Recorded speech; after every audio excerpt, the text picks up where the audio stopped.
ನೀವು ಚಿತ್ರಲೋಕ ಯೂಟ್ಯೂಬ್ ಚಾನಲನ್ನು ನೋಡಿ ಸಬ್ಸ್ಕ್ರೈಬ್ ಮಾಡಿ. ಸರಿ, ಫ್ಲೈಟಲ್ಲಿ ತೆಗೆದು ಚೆನ್ನಾಗಿರುತ್ತೆ. ಕೆಳಗಡೆ ಇವ್ರು ಹೋಗ್ತಾ ಇರ್ತಾರೆ, ಫ್ಲೈಟ್ ಹಿಂಗೇ ಬರುತ್ತೆ, ಈ ಥರ ಶಾರ್ಟ್ ತೆಗೆಯೋಣ ಅಂತ. ಯೂಶಲಿ ಹೆಲಿಕಾಪ್ಟ್ರಲ್ಲಿ ತೆಗೆದ್ರೆ ಚೆನ್ನಾಗಿರುತ್ತೆ. ಹೆಲಿಕಾಪ್ಟರ್ ನಮಗೆ ಬೇಕಾಗಿರೋ ಸ್ಪೀಡನ್ನು ಕಂಟ್ರೋಲ್ ಮಾಡ್ಬೋದು, ಬೇಕಾಗಿರೋ ಹೈಟನ್ನು ಕಂಟ್ರೋಲ್, ಎಷ್ಟಾದ್ರೂ ಕೆಳಗೆ ಬರ್ಬೋದು ನಾವು ಹೆಲಿಕಾಪ್ಟ್ರಲ್ಲಿ. ಸೊ ಫ್ಲೈಟಲ್ಲಿ ಹಂಗಾಗಲ್ಲ, ತಾನು ಎಷ್ಟೇ ಚಿಕ್ಕ ಫ್ಲೈಟ್ ಆದ್ರೆ ಅದಕ್ಕೊಂದು ಹೈಟ್ ಬೇಕಾಗುತ್ತೆ, ಅದಕ್ಕೊಂದು ಸ್ಪೀಡ್ ಮೇಂಟೈನ್ ಮಾಡಬೇಕಾಗುತ್ತೆ. ಆ ಫ್ಲೈಟಲ್ಲಿ ಸೊ ಕೆಳಗಡೆ ಓಡೋಗೋದು, ಮೇಲ್ಗಡೆಯಿಂದ ಅವ್ರು ಬಂದು ಅದೇನಿಲ್ಲ, ಈ ಕಡೆಯಿಂದ ಹಿಂಗೆ ಬರುತ್ತೆ, ಈ ಕಡೆಯಿಂದ ಹಿಂಗೆ ಓಡೋಗ್ತಿರ್ತಾರೆ, ಇಲ್ಲ ಆ ಕಡೆಯಿಂದ ಹಿಂಗೆ ಬರ್ತಿರ್ತಾರೆ, ಅದನ್ನ ಶಾರ್ಟ್ ತಗೊಳ್ಳೋದು ಟಾಪ್ ಆ್ಯಂಗಲ್. ಹಿಂಗೆ ಪಾಸಿಂಗಲ್ಲೇ ಆ ಏರೋಪ್ಲೇನ್ ಎಷ್ಟು ಸ್ಪೀಡಲ್ಲಿ ಹೋಗುತ್ತೋ ಅಷ್ಟೇ ಸ್ಪೀಡಲ್ಲಿ ಇರುತ್ತೆ ಶಾರ್ಟು. ಇವ್ರು ಈ ಕಡೆಯಿಂದ ಗುಂಪಲ್ಲಿ ಬರ್ತಿರ್ತಾರೆ, ಈ ಕಡೆಯಿಂದ ಹೋಗ್ತಿರ್ತಾರೆ, ಬಟ್ ಟಾಪ್ ಆ್ಯಂಗಲ್ ಸಿಗುತ್ತೆ, ಅದನ್ನ ತೆಗಿಬೇಕು ಅಂತ. ಸೊ ಅದು ಇಡೀ ದಿನಕ್ಕೆ ಒಂದು 3-4 ಶಾರ್ಟ್ ತೆಗ್ದಿರ್ಬೋದು ನಾವು ಅಷ್ಟೇ.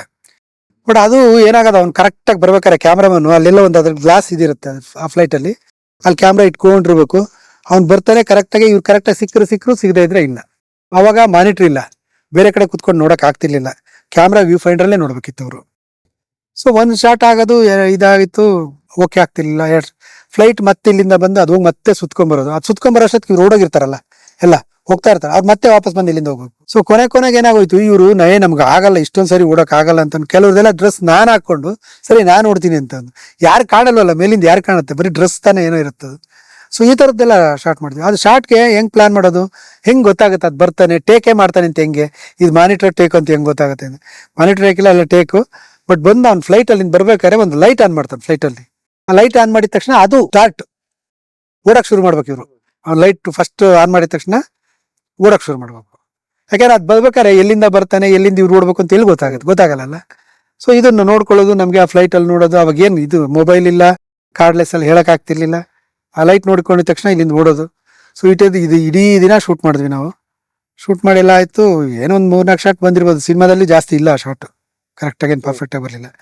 ಅವ್ನು ಹೇಳಿದೆ ಸಾಯಂಕಾಲ, ಸರ್ ಇದೆಲ್ಲ ಏನು ವರ್ಕ್ ಆಗಲ್ಲ ಇದು, ನೋಡಿ ಅವ್ರು ಹೇಳ್ತಾರೆ ಅಂತ ನಾವು ಮಾಡೋದು, ಅವ್ರ ಪಾಡಿಗೆ ಅವ್ರು ಹಿಂಗೆ ಮಾಡ್ಕೊಂಡು ಹೋಗ್ತಿದ್ದಾರೆ. ನಾವು ಬಂದಾಗಿಂದ ಏನು ಡೈಲಾಗ್ ಪೋರ್ಷನ್ ತೆಗ್ದಿಲ್ಲ, ಏನಿಲ್ಲ. ನಾಳೆ ಪ್ರಾಬ್ಲಮ್ ಆಗ್ಬೋದು. ಹೆಚ್ಚತ್ರ ಶೂಟಿಂಗ್ ಇಲ್ಲಿ ಮುಗಿಸ್ತಾ ಬರ್ತಾ ಇದೀವಿ, ಇನ್ನಲ್ಲಿ ಹೋಗಿ ಇನ್ನೊಂದು ಸ್ವಲ್ಪ ಶೂಟಿಂಗ್ ಇರುತ್ತೆ, ಏನು ಮಾಡೋದು ಸರ್ ಅಂತ. ಇಲ್ಲ ಮರಿ ಆಗುತ್ತೆ, ಇದಕ್ಕೆ ಫಾರೆಸ್ಟ್ ಇದು ಕತೆ ಇರೋದೇ ಹಂಗೆ. ಸರಿ ಅನ್ಕೊಂಡೆಲ್ಲ ಅದೆಲ್ಲ ಶೂಟ್ ಮಾಡಿದ್ವಿ. ಒಂದ್ ದಿವಸ ಅವಳದೆಲ್ಲ ಬರೋದು ಅದೆಲ್ಲ ಇತ್ತು. ಮಧ್ಯಾಹ್ನ ಊಟಕ್ಕೆ ಒಂದು ಮರದ ಹತ್ರ, ಅಲ್ಲಿ ಮರಗಳು ಕಮ್ಮಿ ಇತ್ತು, ಬರೀ ಗ್ರಾಸು, ಒಂದ್ ಕಡೆ ಮರ ಕಮ್ಮಿ ಇತ್ತು. ಅದು ಮರದ ಹತ್ರ ಕೂತ್ಕೊಂಡೆಲ್ಲ ಊಟ ಮಾಡ್ತಿದ್ವಿ. ಅಲ್ಲಿ ಜೂನಿಯರ್ಸ್ಗೆ ಎಲ್ಲರಿಗೂ ಊಟ ಅವ್ರದ್ದೇನೋ ಒಂದು ಮಾಡೋರು. ಪಾಪ ಅಡುಗೆ ಚೆನ್ನಾಗಿರ್ತಿತ್ತು, ಇಂಡಿಯನ್ ಫುಡ್ಡೇ, ಚಪಾತಿ, ಸಬ್ಜಿ, ಅನ್ನ ಅದೆಲ್ಲ ಕೊಡೋರು. ಎಲ್ಲ ಊಟ ಮಾಡಿ ಎಲ್ಲ ಆಯ್ತು, ಕೂತ್ಕೊಂಡು 2 ಗಂಟೆಗೆ ಶಾರ್ಟ್ ತೆಗಿಯೋಣ. ಸರಿ, ಎಲ್ಲಿ ಜೀಬ್ರಾ ತೊಂಬ, ಇಲ್ಲಿಂದ ಶಾರ್ಟ್ ತೆಗಿಯೋಣ ಅಂದ್ರೆ ಎಲ್ಲ ಹುಡುಕ್ತಿವಿ, ಜೀಬ್ರಾ ಇಲ್ಲ. ಫುಲ್ಲು ಇಲ್ಲೇ ಇರುತ್ತೆ, ನೋಡ್ ಅಂತ ಹುಡ್ಕಕ್ಕೆ ನಾವು ಗೊತ್ತಿಲ್ಲದೆ ಅಲ್ಲಿದೆ ಅಂತ ನಾನು ಓಡ್ತಾ ಇದ್ದೀನಿ ಅಲ್ಲಿ ನೋಡಕ್ಕೆ. ಆಮೇಲೆ ಅವ್ರು ಬಂದು ಹೇಳ್ಕೊಂಬಂದ್ರು ಅವರು, ಫಾರೆಸ್ಟ್ ಡಿಪಾರ್ಟ್ಮೆಂಟ್ ಇವ್ರು ಇರ್ತಾರಲ್ಲ, ಇಲ್ಲಿ ಎಲ್ಲ ಹೋಗ್ಬೇಡಿ, ಇಲ್ಲೆಲ್ಲ ನೀವು ಇಲ್ಲಿ ಏನು ಗುಂಪಲ್ಲಿ ನಾವಿರ್ತೀವಲ್ಲ, ನಮ್ಮ ಒಳಗಡೆ ನೀವು ಇದ್ರಷ್ಟೇ ಸೇಫು. ಇಲ್ಲಿಂದ ಆ ಕಡೆ ಹೋಗ್ಬಿಟ್ರೆ ಗೊತ್ತಿಲ್ಲ ಅದೇನಾಗುತ್ತೆ, ಯಾವ ಪ್ರಾಣಿ ಬರುತ್ತೆ ಅಂತ. ಹೋಗ್ಬಂತ ಎಲ್ಲರೂ ಕರ್ಕೊಂಡ್ಬಂದು ಅವರೇ ಹುಡುಕ್ಬೇಕು. ಒಂದು ಜೀಪ್ ತಗೊಂಡೋಗಿ 1-2 ಜೀಪ್ ತಗೊಂಡು ಎಲ್ಲಾ ಕಡೆ ಸುತ್ತಮುತ್ತ ಹುಡುಕರು, ಸಿಗಲಿಲ್ಲ. ಸೊ ಇವ್ರಿಗೆ ಇದಾಗೋಯ್ತು, ಅದು ಎಷ್ಟು ದುಡ್ಡು ಕೇಳ್ತಾರೋ ಏನು, ಇಲ್ಲಿ ಬಂದು ಇಲ್ಲಿ ಕಳ್ಕೊಂಡ್ಬಿಟ್ವಲ್ಲ. ಶೂಟಿಂಗ್ ಬಿಟ್ಬಿಡಿ, ಶೂಟಿಂಗ್ ಆ ಥರದ ಸಿನಿಮಾದಲ್ಲಿ ಫಾರೆಸ್ಟ್ ಅಲ್ಲಿ ನಡೆಯೋಂಥದ್ದು ಹೆಂಗ್ ಬೇಕಾದ್ರೆ ತಕೊಂಡು ಆಗೋಗುತ್ತದು. ಬಟ್ ಅವ್ನು ಯಾರ್ದೋ ಒಬ್ರು ತಂದಿದೀವಲ್ಲ, ಅವ್ನಿಗೆ ಅದ್ರ ಮೇಲೆ ಎಷ್ಟು ಪ್ರೀತಿ ಇರುತ್ತೋ ಏನೋ ಅನ್ಕೊಂಡೆಲ್ಲ ಆಯ್ತು. ಅದು ಚಿಕ್ಕಪುಟ್ಟದೆಲ್ಲ ಶೂಟಿಂಗ್ ಮಾಡಿದ್ವಿ, ವಿಕ್ಟೋರಿಯಾ ಫಾಲ್ಸ್ ಶೂಟಿಂಗ್ ಮಾಡಿದ್ವಿ. ಆಮೇಲೆ ಅದರಲ್ಲಿ ರಿವರಲ್ಲಿ, ದೊಡ್ಡ ರಿವರಲ್ಲಿ ಒಂದು ಇದ್ರದ್ದು ಬರುತ್ತಲ್ಲ, ಈ ಬಾರ್ ತರ ತಗೊಂಡ್ ಹೋಗ್ತಾರಲ್ಲ, ಚಿಕ್ಕದು ಇದ್ರಲ್ಲಿ ಜನನೆಲ್ಲ ಕರ್ಕೊಂಡು ಹೋಗ್ತಾರ ರಿವರಲ್ಲಿ, ಅದರಲ್ಲಿ ಶೂಟ್ ಮಾಡಿದ್ವಿ. ಒಂದಷ್ಟು ಸಾಂಗ್ನ ಶೂಟ್ ಮಾಡ್ಕೊಂಡು. ನನಗೆ ಗೊತ್ತಿಲ್ಲ, ಅದು ರಿವರಲ್ಲಿ ಹೋಗ್ಬೇಕಾರೆ ಅದು ಆ ಬಾರ್ಜಲ್ಲಿ ಹಿಂದ್ಗಡೆಯಿಂದ ಹತ್ತೋದು ಮತ್ತೆ ಇಳಿಯೋದಿರ್ತಿತ್ತು ಮೇಲಕ್ಕೆ. ಅಂದ್ರೆ ಮೇಲ್ಗಡೆ ಡೆಕ್ಕಿಗೆ ಹೋಗ್ತೀವಲ್ಲ, ಅಲ್ಲಿ ನಿಂತ್ಕೊಳಕ್ಕೆ ಹತ್ತಿ ಆರಾಮಾಗಿ ಹೋಗ್ತಾ ಇದ್ದೆ, ನೀರ್ ಕೆಳಗಡೆ ಇರ್ತಿತ್ತು. ಅದೆಲ್ಲ ಬೈತಾ ಇದಾರೆ ಅವರು, ಇವರು ನೀವ್ ಏನ್ ಬುದ್ಧಿ ಇದೆಯಾ, ಹತ್ತಾ ಇದೆಯಾ, ಇಳಿತಾ ಇದೆಯಾ ಅಂತ. ಯಾಕೆ ಅಂದೆ, ಇಲ್ಲ ಏನಾರು ಹೆಚ್ಚು ಕಮ್ಮಿ ಆದ್ರೆ ನಂಗೆ ಸ್ವಿಂಗ್ ಬರುತ್ತಾ 1 ನಿಮಿಷ ಅಲ್ಲಿ ನೋಡು ಅಂತಂದ್ರು. ಈ ರಿವರ್ ಅಲ್ಲಿ ಚಿಕ್ಕ ಐಲ್ಯಾಂಡ್ ಇರುತ್ತೆ, ಅಲ್ಲೊಂದೆರಡು ಮರಗಳು ಆ ಥರದ್ದು ಇರ್ತಿತ್ತು. ಚಿಕ್ಕದೊಂದು 30-40 ಸೈಟ್ ಅಷ್ಟು ಗುಡ್ಡಗಳು ಬಡ್ಡಗಳೆಲ್ಲ ಇರ್ತಿತ್ತು ನದಿನಲ್ಲಿ. ಅಲ್ಲಿ ನೋಡಿ ಏನು ಅಂತಂದು, ಅಲ್ಲಿ ನೋಡಿ ಸರಿಯಾಗಿ ಅಂತಂದ್ರು. ನೋಡಿದ್ರೆ ಆ ಗಡ್ಡೆ ಇದೆಯಲ್ಲ, ಆ ಗಡ್ಡೆ ತುಂಬಾ ಒಂದಕ್ಕೊಂದು ಅಂಟ್ಕೊಂಡು ಬರೀ ಮೊಸಳೆಗಳು, ಕ್ರೊಕೊಡೈಲ್ಸ್. ಈ ನೀರಲ್ಲಿ ಅಷ್ಟು 1000 ಕ್ರೊಕೊಡೈಲ್ಸ್ ಇದೆ. ಹಿಂಗೆ ನೀನ್ ಕಾಲ್ ಸಿಕ್ಕರು ಸಾಕು ಹೇಳ್ಕೊಂಡು ಹೊಟ್ಟೋಗ್ತಾವು. ನಿಮ್ ಬುದ್ಧಿಗೆ ಇದೆಯಾ ಇನ್ಮೇಲೆ ಎಲ್ಲರೂ ಒಂದ್ ಕಡೆ ಇರ್ಬೇಕಿಲ್ಲ. ಇಲ್ಲಿರೋ ನನಗೆ ಉತ್ಸಾಹ ಅಲ್ಲೆಲ್ಲ ನಾವು ನೋಡಿಲ್ದಿರೋ ಜಾಗ ಒಂದು ಶೂಟಿಂಗ್ ಹೆಂಗಾರ ಮಾಡಿ ಜಾಸ್ತಿ ಶಾಟ್ ತಕ್ಕೊಂಡ್ಬಿಡ್ಬೇಕು ಅದು ಇದು ಅಂದ್ಕೊಂಡು ಕ್ಯಾಮ್ರಾ ಅಲ್ಲಿ ದೇವಿ ಪ್ರಸಾದ್ ಕ್ಯಾಮ್ರಾಮನ್ ಜೊತೆಗೆ ಮಾತಾಡ್ಕೊಂಡು ಓಡಾಡ್ತೀವಿ. ಇದರಲ್ಲಿ ಹೆದರ್ಸಿಟ್ಬಿಟ್ರು. ಅಲ್ಲ ನಿಜವಾಗ್ಲೂ ನೋಡಿದ್ರೆ ಈ ಕಡೆ ದಡದಲ್ಲೂ ಆ ನೀರು ಪಕ್ಕ ದಡದಲ್ಲೂ ಮೊಸಳೆಗಳು ಮಲ್ಕೊಂಡಿದೆ. ಆ ಕಡೆ ಅಲ್ಲಲ್ಲಿ ಚಿಕ್ಕ ಚಿಕ್ಕ ಐಲ್ಯಾಂಡ್ ತರ ಇರ್ತಲ್ಲ ಅಲ್ಲೂ ನೂರಾರು ಮಲ್ಕೊಂಡಿದೆ. ಆಮೇಲೆ ನಂಗೆ ಭಯ ಬಂದ್ಬಿಡ್ತೀರಿ, ಏನು ಎಂತ ಕೆಲಸ ಆಗೋಗ್ತಿತ್ತಲ್ಲ ಹೆಚ್ಚು ಕಮ್ಮಿ ಆಗಿದ್ರೆ. ಏನಿಲ್ಲ, ಕೆಳಗಡೆಯಿಂದ ಈ ಕಡೆಯಿಂದ ಬಂದ್ ಮೇಲೆ ಹತ್ಬೇಕಾದ್ರೆ ಕಾಲು ಇಟ್ಕೊಂಡು ಹೇಳ್ಕೊಂಡ್ಬಿಟ್ರೆ ಮುಗೀತಲ್ಲ. ಸೊ ಈ ಥರದ್ದು ಇಂಥದ್ದೆಲ್ಲ ಸುಮಾರು ಬೇರೆ ಬೇರೆ ಥರದ್ದು ಇನ್ಸಿಡೆಂಟ್ ಆಯ್ತು. ಒಂದ್ಸರಿ ಅಂತೂ ಬರೀ ಸಿಂಹಗಳಿರುತ್ತೆ. 48 ಎಕರೆ 50 ಎಕರೆ ಜಾಗದಲ್ಲಿ ಬರೀ ಸಿಂಹ ಇರುತ್ತೆ. ಅದ್ರ ಸುತ್ತ ದೊಡ್ಡದಾಗಿ ಒಂದು 20 ಅಡಿ ಹೈಟ್ಗೆ ಗ್ರಿಲ್ ಹಾಕಿರ್ತಾರೆ, ಇದು ಮೆಶ್. ಅದ್ರೊಳಗಡೆ ಫಾರೆಸ್ಟ್ ತರ ಓಡಾಡ್ತಿರ್ತವೆ, ನ್ಯಾಚುರಲ್ ಆಗಿರ್ತವೆ. ಅದ್ರೊಳಗಡೆ ಹೋಗಿ ಶೂಟ್ ಮಾಡೋದಂತ ಆಯ್ತು. ಒಳಗಡೆ ಹೋದ್ವಿ. ಆ ದೊಡ್ಡ ಗೇಟ್ ಎಲ್ಲ ಇರುತ್ತಲ್ಲ, ಗೇಟ್ ಹತ್ರ ಹೋಗಿ ಒಳಗಡೆ ಹೋದ್ಮೇಲೆ ಎಲ್ಲ ಗೇಟ್ ಕ್ಲೋಸ್ ಮಾಡ್ಕೋತಾರೆ. ಅದನ್ನ ಕ್ಲೋಸ್ ಮಾಡ್ಕೊಂಡು ಒಳಗಡೆ ಬಿಟ್ಟು ನಾವು ಶೂಟ್ ಮಾಡ್ಬೇಕು. ರಿಯಲ್ ಲಯನ್ಸ್ ಅದ್ರ ಮಧ್ಯೆ ಶೂಟಿಂಗು. ಅಲ್ಲೆಲ್ಲ ಅವ್ರು ಏನ್ ಮಾಡಿರ್ತಾರೆ, ಮುಂಚೆನೆ ನಾವು ಹೋಗಕ್ ಮುಂಚೆ ಎಲ್ಲಕ್ಕೂ ಫೀಡ್ ಮಾಡಿರ್ತಾರೆ. ಅವಕ್ಕೆಲ್ಲ ಫುಲ್ ಊಟ ಕೊಟ್ಟಿರ್ತಾರೆ. ಅವ್ರಿಗೆ ಗೊತ್ತಿರ್ತಾವೆ ಊಟ ತಿಂದ್ಮೇಲೆ ಮತ್ತೇನು ಮಾಡಲ್ಲ ಅಂತ. ಅವು ಅಲ್ಲೆಲ್ಲಿ ಓಡಾಡ್ತಿರ್ತಾರೆ. ಇವರು ಓಡಾಡೋದು ಫುಲ್ ಗನ್ಗಿನೆಲ್ಲ ಇಟ್ಕೊಂಡಿರ್ತಿದ್ರು, 2-3 ಗನ್ನುಗಳು ತೀರಾ ಅಂತ ಎಮರ್ಜೆನ್ಸಿ ಬಂದ್ರೆ ಅಂತ. ಸೊ ನಾವೊಂದ್ ಸ್ವಲ್ಪ ಅಲ್ಲಿ ನಿಂತ್ಕೋತೀವಿ, ಓಡಾಡಕ್ಕೆ ಕಷ್ಟ. ಎಲ್ಲ ಸುತ್ತಮುತ್ತ ಓಡಾಡ್ತಿದ್ದವು ನಮ್ಮ ಪಕ್ಕ ಅಕ್ಕಪಕ್ಕ ಎಲ್ಲ. ಸೊ ಈ ಬೆಕ್ಕುಗಳು ಪಕ್ಕ ಅಕ್ಕಪಕ್ಕ ಓಡಾಡ್ತೀವಲ್ಲ, ಆ ತರ ಅನ್ಕೊಂಡು ನಾವು ಅನ್ಕೊಂಡ್ರೆ ಅಲ್ಲಿ ರಿಯಲ್ ಆಗಿ ಎಲ್ಲ ಬರ್ತಾ ಇದಾವೆ, ಬಂದು ನಿಂತ್ಕೊಳ್ಳುತ್ತೆ. ಸೊ ಕೊನೆಗೆ ನಾವು ಸರ್ ಅವರೆಲ್ಲ ತಕ್ಕೋತಾರೆ, ಶೂಟಿಂಗ್ ಮಾಡ್ತಾರೆ, ಎಲ್ಲ ಫೈಟ್ ಮಾಸ್ಟರ್ ಇದಾರೆ, ಎಲ್ಲ ಇದಾರೆ, ಶೂಟಿಂಗ್ ಮಾಡ್ಕೋತಾರೆ. ನಾವ್ ಇದ್ರಲ್ಲಿ ಕುತ್ಕೊಳ್ಳೋಣ ಸರ್ ಅಂತ. ಅದೆಲ್ಲ ಓಪನ್ ಜೀಪ್ಗಳು ಇದ್ರಲ್ಲೆಲ್ಲ ಅವ್ರ ಆಹಾರ ಹಾಕೋದು ಅದು ಇದು ಓಪನ್ ಜೀಪ್. ಸರಿ ಮರಿ ಅಂತಂದ್ರು ಅವ್ರು, ಮರಿ ಅಂತಂದ್ರು ನಂಗೆ. ಸೊ ಆ ಮುಂದ್ಗಡೆ ಡ್ರೈವರ್ ಇದಿರುತ್ತಲ್ಲ, ಅಲ್ಲಿ ನಾನು ಒಂದ್ ಕಡೆ ಕೂತ್ಕೊಂಡೆ ಸ್ಟೇರಿಂಗ್ ಪಕ್ಕದಲ್ಲಿ, ಅವ್ರ ಪಕ್ಕದಲ್ಲಿ ಕೂತ್ಕೊಂಡ್ರು. ಇಡೀ ಇದು ಖಾಲಿ, ಮುಂದ್ಗಡೆ ಶೂಟಿಂಗ್ ಅಲ್ಲಿ ನಡೀತಾ ಇದೆ. ನಾವ್ ಅಲ್ಲಿ ಕೆಳಗಡೆ ಇರೋದು ಬೇಡ ಅನ್ಕೊಂಡು ಅವ್ರು ಮುಂಚೆನೆ ರಿಸ್ಟ್ರಿಕ್ಟ್ ಮಾಡಿದ್ರು, ಇಡೀ ಟೀಮ್ನ ಒಳಗೆ ಬಿಟ್ಲಿಲ್ಲ. ತುಂಬಾ ಸ್ಕೆಲಿಟನ್ ಯೂನಿಟ್ ಅಂತೀವಲ್ಲ, ಕ್ಯಾಮ್ರಾಮನ್ನು, ಕ್ಯಾಮ್ರಾ ಅಸಿಸ್ಟೆಂಟ್ಗಳು, ಆ ಪಾರ್ಟಿಸಿಪೇಟ್ ಮಾಡೋ ಆರ್ಟಿಸ್ಟ್ಗಳು, ಅಸೋಸಿಯೇಟ್, ಬೇರೆ ಭಾಷೆ ಅಸೋಸಿಯೇಟ್ಗಳು ಬರಲೇ ಇಲ್ಲ ಒಳಗೆ. ನಾನೊಬ್ಬನೇ ಹೋಗಿದ್ದು ಒಳಗೆ, ದ್ವಾರಕೀಶ್ ಅವ್ರು ಬಂದಿದ್ರು ಜೊತೆಗೆ. ಸೊ ಕೂತಿದೀವಿ, ಹಿಂಗೆ ಕೂತ್ಕೊಂಡು ಇದು ಮಾಡ್ತಿದೀವಿ, ಶೂಟಿಂಗ್ ನೋಡ್ತಾ ಇದೀವಿ. ಶೂಟಿಂಗ್ ಏನು ಬರೀ ಪಾಸಿಂಗ್ ಶಾಟ್, ಒಳಗಡೆ ಡೈಲಾಗ್ ತೆಗಿಯಕ್ಕಾಗಲ್ಲ ಅಲ್ಲಿ ರಿಯಲ್ ಸಿನಿಮಾ ಜೊತೆ. ಆಮೇಲೆ ಈ ಒಂದೋ ಎರಡೋ ಇದು ಬಂದ್ಬಿಟ್ಟು ಅದು ಓಪನ್ ಆಗಿತ್ತು. ಅದು ಹಿಂದ್ಗಡೆ ಇದೊಂಥರ ಈ ಲಗೇಜ್ ಗಾಡಿ ಇರುತ್ತಲ್ಲ ಆ ಥರದ್ದು, ಮೇಲ್ಗಡೆ ಟಾಪ್ ಇಲ್ಲ, ಓಪನ್ ಇದೆ. ಹಿಂದ್ಗಡೆ ಅದು ಇದನ್ನ ಬಿಟ್ಟಿದ್ರದು ಏನೋ ಇದು. ಅಲ್ಲಿ ಬಂದು ಹಿಂಗೆ ಕೈ ಹಾಕ್ತು. ಇವ್ರು ನೋಡಿ ಮರಿ ಬರ್ತಾ ಇದೆ ಅಂತ. ಸರ್ ಏನು ಮಾಡಲ್ಲ, ಅದು ಸುಮ್ಮನೆ ಇದ್ಬಿಡಿ, ಏನು ಮಾತಾಡ್ಬೇಡಿ ಅಂತ. ಹೆಂಗಯ್ಯ ಸುಮ್ಮನಿರೋದು ಅಂತಾರೆ ಅವರು.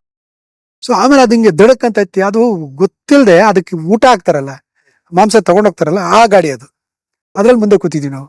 ಅದಕ್ಕೆ ಆ ವಾಸನೆ ಗೀಸನೆ ಎಲ್ಲ ಬರುತ್ತಲ್ಲ, ಅದು ಬಂದು ಆಮೇಲೆ ಹಂಗ ಹತ್ತು ಬಂದ್ಬಿಟ್ಟು ನಾವ್ ಹಿಂಗ್ ಕೂತಿದೀವಿ. ನಮಗೆ ಅದಕ್ಕೆ ಮಧ್ಯೆ ಏನಿಲ್ಲ, ಹಿಂದ್ಗಡೆ ಈ ತರ ವರ್ಕೋತಾರಲ್ಲ, ಅದು ಅಷ್ಟೇ ಜಾಗ ಇದೆ. ಅಲ್ಲಿಗೆ ಬಂದು ಹಿಂಗ ಅನ್ನುತ್ತದು. ಇವ್ರು ಫುಲ್ಲು ಇದಾಗೋಗ್ಬಿಟ್ರು. ನನಗೊಂದು ಫುಲ್ ಆಯ್ತು ಇವತ್ತು, ಆದ್ರೆ ಇದ್ರದ್ದು ಆಹಾರ ಇಲ್ಲ, ವಾಪಸ್ ಹೋದ್ರೆ ನಮ್ಮ ಅದೃಷ್ಟ ಅನ್ಕೊಂಡು ನಾನು ಇದ್ ಮಾಡಿದೆ. ಆಮೇಲೆ ಅಂದ್ರೆ ಈ ತರದ್ ಇನ್ಸಿಡೆಂಟ್ ಅಂದ್ರೆ ನಿಜವಾಗ್ಲೂ ಇದ್ರ ಕಡೆ ಮಾಡಿದಾಗ ಒಂದ್ಸಲ ಅಂತೂ ನಾವು ಕ್ಯಾಮ್ರಾ ಇಟ್ಕೊಂಡು ಶೂಟ್ ಮಾಡ್ಬೇಕಾದ್ರೆ ಆನೆಗಳು ನಮ್ಮ ಆನೆಗಳು ತರಲ್ಲ, ದೊಡ್ಡ ಆನೆಗಳು, ಇಷ್ಟಗಲ ಕಿವಿ ಎಲ್ಲ ಇರುತ್ತೆ, ಬಟ್ ಎಲ್ಲ ಒಣಕೊಂಡಿರ್ತಾವ, ಅವು ಬಡಕಲ ಅಂತಾರಲ್ಲ ಆ ತರ ಇರ್ತಾವ. ಸೊ ಇದು ಇಟ್ಕೊಂಡೆಲ್ಲ ಕ್ಯಾಮ್ರಾ ಇಟ್ಕೊಂಡು ಶೂಟ್ ಮಾಡ್ಕೊಂಡು ನಮ್ಮ ಬಳಿ ಅದು ನಮ್ಗೆ ಗೊತ್ತಲ್ಲ ಸಿನಿಮಾದವ್ರದ್ದು, ನಮ್ದು ಯಾವ ಅರ್ಜೆನ್ಸಿಗೂ ನಾವು ಇದು ಮಾಡಲ್ಲ. ಅದು ಮಾಡ್ಕೊಂಡು ಆ ಆ್ಯಂಗಲ್ ಈ ಕಡೆ ಕ್ಲಿಯರ್ ಮಾಡಿ ಅಂತ ಮಾಡೋ ಅಷ್ಟೊತ್ತಿಗೆ ಅಷ್ಟು ಗುಂಪು ಚಾರ್ಜ್ ಮಾಡ್ಕೊಂಡ್ಬಂದ್ವು. ಚಾರ್ಜ್ ಮಾಡೋ ಶಾರ್ಟು ತೆಗಿಲಿಲ್ಲ, ಎಂಥದ್ದಿಲ್ಲ. ಕ್ಯಾಮ್ರಾ ಒತ್ಕೊಂಡು ಆ ಕಡೆ ಒಬ್ಬ ಈ ಕಡೆ ಒಬ್ಬ ಓಡಿ ತಿರ್ಗಿ ಅವ್ರ ಕಡೆಯವ್ರು ಬಂದು. ಸೊ ಈ ಥರದ್ದು ಅಂದ್ರೆ ತುಂಬಾನೇ ರಿಸ್ಕಿ ಇದನ್ನೇ ಪ್ಲಾನ್ ಮಾಡಿದ್ರು. ಸೊ ಅದರಲ್ಲಿ ಇವ್ರದ್ದು ಇದನ್ನೆಲ್ಲ ನೋಡ್ಕೊಳಕ್ಕೆ ಇವ್ರು ಪಿಕೆಟ್ ಶಿವರಾಮ್ ಅವರೆಲ್ಲ ನಮ್ಮನ್ನಂತೂ ಹೆದರ್ಸಿಟ್ಕೊಂಡ್ಬಿಟ್ಟಿದ್ರು. ಇಲ್ಲಿಂದ ಫ್ಲೈಟ್ ಹೋಗ್ಬೇಕಾದ್ರೆ ಎಲ್ಲ ಫಾರ್ಮ್ ಇಸ್ಕೊಂಡು ಕೊಡೋರು, ಫಿಲಪ್ ಮಾಡಲ್ಲಿ ಇಮಿಗ್ರೇಷನ್ ಕೊಡ್ಬೇಕು ಅಂತ ಬಂದು. ಆಮೇಲೆ ಇಲ್ಲಿ ಏನ್ ಮಾಡ್ಬಿಟ್ರು ಇವ್ರು, ನಮ್ದೆಲ್ಲ ಪಾಸ್ಪೋರ್ಟ್ ಕಲೆಕ್ಟ್ ಮಾಡಿ ಇಟ್ಕೊಂಡ್ಬಿಟ್ರು ಅವ್ರು, ಇಡೀ ಟೀಮ್ದು. ಯಾವ ಒಂಚೂರು ಎಕ್ಸ್ಟ್ರಾ ಮಾತಾಡ್ತಾನೆ ಅಥವಾ ಅವ್ರಿಗೆ ಅದು ಕೊಡ್ಲಿಲ್ಲ ಇದು ಕೊಡ್ಲಿಲ್ಲ, ನೀರ್ ಬರ್ತಿಲ್ಲ ಅದು ಇದು ಅಂತ ಜೋರ್ ಮಾಡ್ತಾನೆ, ನಿನ್ ಪಾಸ್ಪೋರ್ಟ್ ತೆಗೆದು ನೀರ್ಗೆ ಎಸ್ಬಿಡ್ತೀನಿ ಅಂತ ಇದ್ರು ಸರ್. ಇಡೀ ಟೀಮ್ದು ಎಲ್ಲರದು. ಮತ್ತೆ ನಾವು ವಾಪಸ್ ಬರೋ ತನಕ ಅವ್ರ ಕೈಯಲ್ಲಿ ಇಟ್ಕೊಂಡು ಕಂಟ್ರೋಲ್ ಮಾಡೋರು ಅವರು. ಬಟ್ ಚೆನ್ನಾಗ ವೆರಿ ಗುಡ್ ಆರ್ಗನೈಸರ್ ಅವರು, ತುಂಬಾ ಚೆನ್ನಾಗಿ ಆರ್ಗನೈಸ್ ಮಾಡೋರು. ಬಟ್ ಲೈಫಲ್ಲಿ ಅಷ್ಟು ವಯಸ್ಸಾದ್ರೂ ಕೂಡ ಅದೇ ತರ ಅವರು ಎಂಜಾಯ್ ಮಾಡೋರು. ಲೈಫನ್ನ ಎಂಜಾಯ್ ಮಾಡೋದ್ರಲ್ಲಿ ನಾನು ನೋಡಿದ್ರಲ್ಲಿ ಎಲ್ಲ ರೀತಿನಲ್ಲೂ ದ್ವಾರಕೀಶ್ ಅವ್ರ ಟೀಮಲ್ಲೇನೆ ತುಂಬಾ ಚೆನ್ನಾಗಿರ್ತಿತ್ತು. ಯಾವ ತರ ಇರ್ತಿತ್ತು ಅಂದ್ರೆ, ಸಾಯಂಕಾಲ ರೂಮು 6 ಗಂಟೆಗೆ ಪ್ಯಾಕಪ್ ಮಾಡ್ತಿದ್ವಿ. 6 ಗಂಟೆ ಮೇಲೆ ಶೂಟಿಂಗ್ ಮಾಡಿದಾಗ ಉನಿಯನ್ ಹಿಲ್ಸಲ್ಲೇನೆ ಒಂದು ಸಾಂಗು, ಒಂದಷ್ಟು ಫೈಟು ಶೂಟ್ ಮಾಡಿದ್ದು ಅಷ್ಟೇ ಆಗಲಿ. ನೈಟ್ ಯಾರು ಜಾಸ್ತಿ ಶೂಟ್ ಮಾಡಲಿಲ್ಲ ನಾವಲ್ಲಿ. ಪ್ಯಾಕಪ್ ಮಾಡಿ ಬಂದಮೇಲೆ ಸಾಯಂಕಾಲ ಅಲ್ಲೇ ಹೊರಗಡೆ ಟೀ ಕಾಫಿ ಇಟ್ಟಿರೋರು, ಅದನ್ನ ಕುಡಿದು ಏನಾದ್ರು ತಿನ್ಕೊಂಡು ರೂಮ್ಗೆ ಹೋದ್ರೆ ಪ್ರತಿಯೊಬ್ಬರಿಗೂ ಒಬ್ಬೊಬ್ಬ ವ್ಯಕ್ತಿಗೆ ಒಂದೊಂದು ಬಾಟ್ಲ್ ಬಂದಿರೋದು, ರೂಮಿಗೆ ಬಾಟ್ಲ್ ಪ್ರತಿಯೊಬ್ಬರಿಗೂ. ಬಿಸ್ಕಿನ ಅವರೇ ಏನು ಕುಡಿತಾರೋ ಅದು ಬರೋದು. ಸೊ ನಮಗೆಲ್ಲ ಯೂಸ್ ಆಗ್ತಿಲ್ಲ, ನಮ್ದೆಲ್ಲ ಇವ್ರಿಗೆಲ್ಲ ಯೂಸ್ ಆಗೋದು. ತೂಗುದೀಪ ಅವ್ರಿಗೆ ಇವ್ರಿಗೆ ಯೂಸ್ ಆಗ್ತಿತ್ತು ಅವ್ರಿಗೆಲ್ಲ. ಆಮೇಲೆ ಬೆಳಗ್ಗೆ ಶೂಟಿಂಗ್ ಹೋಗ್ಬೇಕಾರೆ, ಸೊ ಇನ್ನೇನು ಎಲ್ಲರ ಗಾಡಿ ಹತ್ತಾರೆ ಅಂತ ಅನ್ಬೇಕಾರೆ ಅವರು ಸೇತು ಅಂತ ಹೇಳಿದ್ನಲ್ಲ ಅವಾಗಲೇ, ಪ್ರೊಡಕ್ಷನ್ ಇನ್ಚಾರ್ಜ್ ಹುಡುಗರು, ಪ್ರೊಡಕ್ಷನ್ ಚೀಫು, ಆತ ಒಂದು ಇದ್ರ ಥರ ಒಂದು ಟ್ರೇ ಥರ ದೊಡ್ಡದಾಗ ಒಂದು ಹಾಕೊಂಡ್ಬಿಟ್ಟು ಇಲ್ಲಿ ಹಾಕೊಂಡ್ಬಿಟ್ಟು ಬರೋರು. ಆ ಟ್ರೇ ತುಂಬ ಸಿಗರೇಟ್ ಪ್ಯಾಕೆಟ್ ಇರೋದು, ತುಂಬ ಸಿಗರೇಟ್ ಪ್ಯಾಕೆಟ್ಗಳು ಜೋಡಿಸಿ ಎಲ್ಲಲ್ಲೂ ಅಲ್ಲಿ ಸಿಗರೇಟ್ಗಳು. ಅವಾಗೆಲ್ಲ ಅಲ್ಲೆಲ್ಲ ಬರ್ಕ್ಲೆ ಗಿರ್ಕ್ಲೆ ಆ ಥರದ್ದು ಈ ಥರದ್ದು ಇರ್ತಿತ್ತು, ಎಲ್ಲ ಸಿಗರೇಟ್ಗಳು. ನಿನಗೆ ಯಾವುದು, ನಿನಗೆ ಯಾವುದು, ನಿನಗೆ ಯಾವುದು, ನಿನಗೆ ಯಾವುದು, ನಿನಗೆ ಯಾವುದು. ಅವ್ರು ಕೊಟ್ಟಿದ್ದ ಸಿಗರೇಟ್ಗಳು ಅರ್ಧ ಸೂಟ್ ಕೇಸ್ ಅದೇ ತುಂಬೋಯ್ತು ನನಗೆ ದಿವಸ. ಯಾಕೆ ನಾನು ಸಿಗರೇಟ್ ಸೇರ್ತಿರ್ಲಿಲ್ಲ, ನಾನು ಗುಂಡಾಗ್ತಿರ್ಲಿಲ್ಲ. ಗುಂಡೇನೋ ಇವ್ರು ತಗೊಂಡು ಖರ್ಚು ಮಾಡೋರು. ಯಾರು ನಮ್ಮ ರೂಮ್ ಪಕ್ಕದಲ್ಲಿ ಇವರೆಲ್ಲ ಇದ್ರಲ್ಲ, ಅಕ್ಕಪಕ್ಕ ಇವರೆಲ್ಲ ಕುಡಿಯೋರು, ಶಂಕರ್ ಕುಡಿಯೋರು, ಇವರು ಕ್ಯಾಮ್ರಾಮನ್ ಒಂದಷ್ಟು ಜನ ಕುಡಿಯೋರು ಜಾಸ್ತಿ. ಅವ್ರಿಗೆ ಕೊಟ್ಟಿದ್ದಲ್ಲದೆ ನಮ್ಮದು ಖರ್ಚಾಗೋಯ್ತು ಗುಂಡು. ಬಟ್ ಇದು ಸಿಗರೇಟ್ಗಳು ಮಾತ್ರ ಅಷ್ಟು ಉಳ್ಕೊತು. ಸೊ ಅಂದರೆ ಅಷ್ಟು ಚೆನ್ನಾಗಿ ಟೀಮ್ನ ಮ್ಯಾನೇಜ್ ಮಾಡೋರು. ಅವ್ರ ಶೂಟಿಂಗಲ್ಲಿ ಇಲ್ಲಿ ಆ ಥರ ಒಂದು ಲ್ಯಾವಿಶ್, ಯಾರದಕ್ಕೂ ಏನೂ ಕೊರತೆ ಆಗಬಾರ್ದು, ಚೆನ್ನಾಗಿ ಆಗಬೇಕು. ಬಟ್ ಅದರಲ್ಲೂ ಸರಿಯಾಗಿ ಕೆಲಸ ಮಾಡ್ತಾ ಇರೋರು ಅವರು ಇವರು. ಆ ಹಿಂದಿ ಕಾಸ್ಟ್ಯೂಮರು ಅವನು ಅವ್ರ ಥರನೇ ಸೋಂಬೇರಿ ಥರ ಏನು ಕೆಲಸ.